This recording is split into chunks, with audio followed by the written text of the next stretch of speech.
A wise young woman once said, "There are two paths you can take, yours or the path others choose for you." And that was Enola Holmes. So in this movie, when Enola Holmes discovers her mother missing, she sets off to London to find her as she outwits her famous brother Sherlock Holmes, while unraveling a dangerous conspiracy around a mysterious young lord. Sherlock Holmes is what I like to call literature at its finest form. I mean, I grew up loving the books, I love both the portrayal of Cumberbatch and Downey as this character. So having a film that's sort of a spin-off to the sister to this character made me have very standard thoughts for this film. Because when I saw the trailer, I thought it looked like nothing special. But right after this film came out, I went to my friend's house for this thing we like to call the Awesome Sauce Movie Night. And don't judge us by that name, cause it's an awesome name.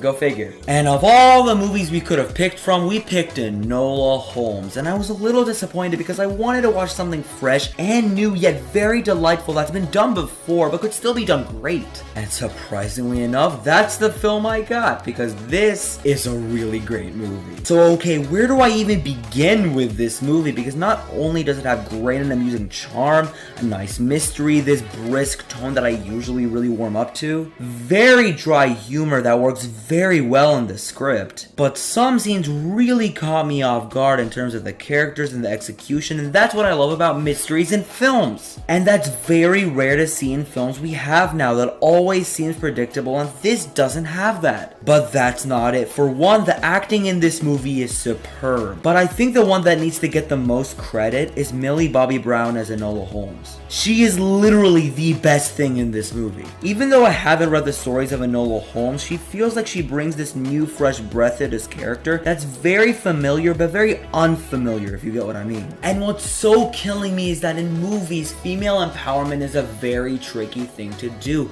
because they're always either turned out as really strong and, you know, they don't really give them that much character or an interest. They're not usually awful, they're just usually the blank slate. But Enola Holmes is hands down 2020's best represented female protagonist. And believe me when I say that this is a very prestigious award compared to the garbage fire that Disney gave us recently. But either way, Millie Bobby Brown captures that charming yet distinct factor, even though we know she's related to Sherlock Holmes. And speaking of Holmes, let's talk about Henry Cavill for a bit, because he's actually really good in the film.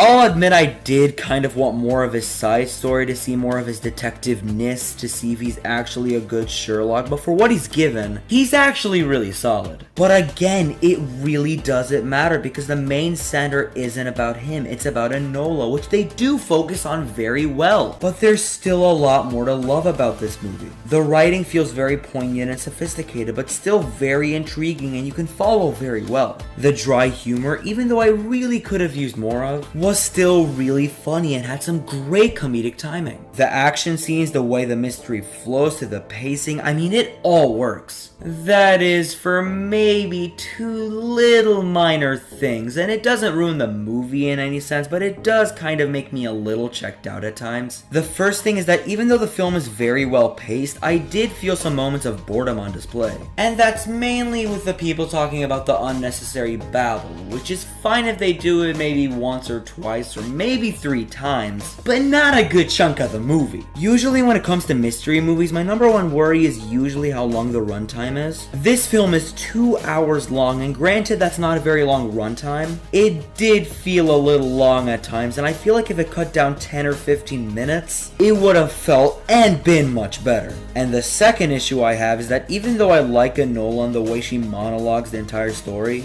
but she cuts back to the camera way too much in this film. I guess that's kind of the style they're trying to go for, more of this Office/Parks and Rec vibe. But when you do it all the time without conveying either the information or humor it needs, then it doesn't interest the viewer as well. I mean, like I said before, there are very humorous things they do with it, or times where we need her to explain what's happening.